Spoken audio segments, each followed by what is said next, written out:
ওর সাথে কি সম্পর্ক তোর? হ্যাঁ, আমার বাড়িতে কোন পরিচয় ও থাকছে? আমার জামাইয়ের পরিচয়ে। হ্যাঁ, ও আমাদের বড় জামাইয়ের পরিচয় এই বাড়িতে থাকছে। তোমার কি কোনো সমস্যা আছে? আর যদি সমস্যা থেকেই থাকে চলে এসো না, থাকতে শুরু করো, তোমার স্বামীর সাথে থাকো। কখনো না, আমি ওর সাথে থাকবো না। কিন্তু তার আগে তুই উত্তর দে, ওর সাথে তোর সম্পর্ক কি? বল, উত্তর দে। আমি আজকে জানতে চাই ওর সাথে তোর সম্পর্ক কি। আমি আজকে সমস্ত সমস্যার সমাধান করে দেবো। উত্তর দে, কেন রেখেছিস ওকে বল। প্রথমত ওই মানুষটা সাক্ষী, দ্বিতীয়ত ওই মানুষটা ভিকটিম,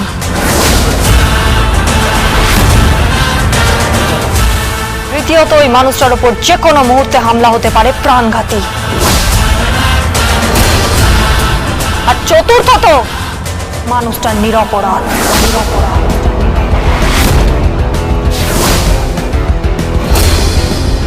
আর ওই মানুষটাকে যতক্ষণ নিরপরাধ প্রমাণ করতে না পারবো ততক্ষণ আমি নিজেকেও নিরপরাধ প্রমাণ করতে পারবো না। কথাটা বুঝতে পেরেছিস?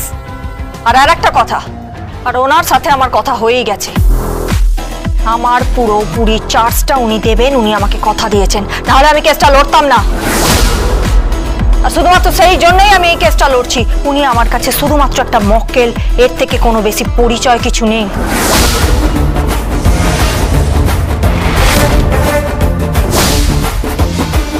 কথাটা কানে ঢুকেছে তোর? শুনতে পাচ্ছিস তুই?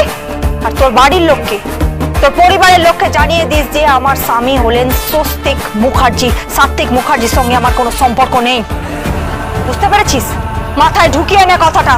আর তোর মনটা এবার একটু পরিষ্কার কর। দিনে দিনে কমপ্লিকেটেড হয়ে যাচ্ছে তোর মনটা। এরপরে নিজেই নিজেকে ঘেন্না করতে শুরু করবি। যাই হোক, আমি বেরোচ্ছি মা। তুমি তোমার বড় জামাইকে ভালো করে খাইয়ে দিও, আর তার সঙ্গে তোমার বিশেষ অতিথি গিনি মুখার্জিকেও খাইয়ে দিও।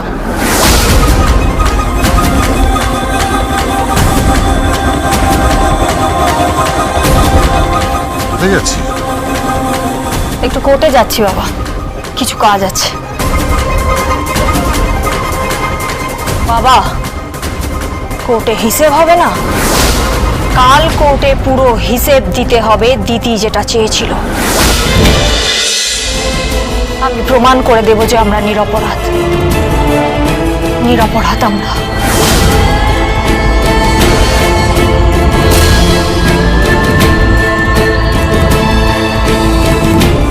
গিনি বৌদিমণি, উকিল দিদিমণিকে ভুল বোঝো না, এ খুব ভালো, ভুল বোঝো না। হ্যালো বন্ধুরা, তোমরা সবাই কেমন আছো? আশা করছি সবাই খুব ভালো আছো। তো আমার নতুন চ্যানেলে তোমাদের সকলকে জানাই আমার তরফ থেকে অনেক অনেক ভালোবাসা। তো হ্যাঁ, কালকে আমি ভিডিও দিতে পারিনি, তার কারণ আমার পিসির বাড়িতে লোকনাথ পুজো ছিল, দুই পিসির বাড়িতে। তো সেই জন্য সেখানে গিয়েছিলাম। তো সেই জন্য কিন্তু আমার ভিডিও দেওয়া হয়নি, ভিডিও এডিট করার সময় পাইনি। তো আজকে আমি বাড়ি চলে এসেছি, কালকে এসেছি, রাত্রি হয়ে গেছিলো 10টার দিকে। তো সেই জন্য আমি আর ভিডিও কালকে আপলোড দিতে পারিনি। আর আজকে তোমাদের সাথে ভিডিওটা শেয়ার করছি। তো আজকে অনেকটা রাত্রি হয়ে গেছে, আজকে হচ্ছে 10:30 বাজছে। তো 10:30 পার হয়ে গেছে। তো একটু ছাদে বসে গল্প করছিলাম মায়ের সাথে। তো সেই জন্য আমি আর ভিডিও এডিট করিনি সেই টাইমটা।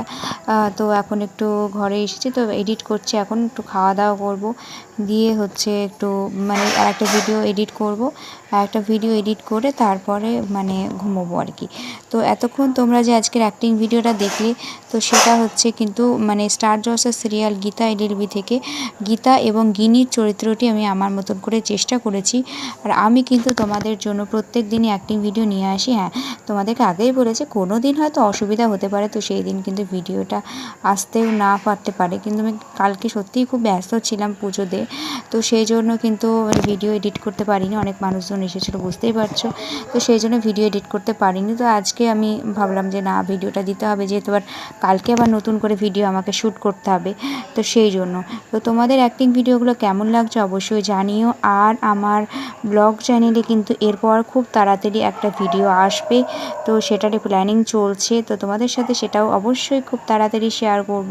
তো তোমরা প্লিজ দেখো ভিডিওগুলো, এটাই বলবো। আর যারা আমার চ্যানেলে নতুন আছো তারা প্লিজ আমার চ্যানেলটিকে সাবস্ক্রাইব করে দিও, এর পাশে থাকা বেল আইকনটি ক্লিক করে দিও। এবং আজকেকার মতন ভিডিওটা এখানেই শেষ করলাম, টাটা।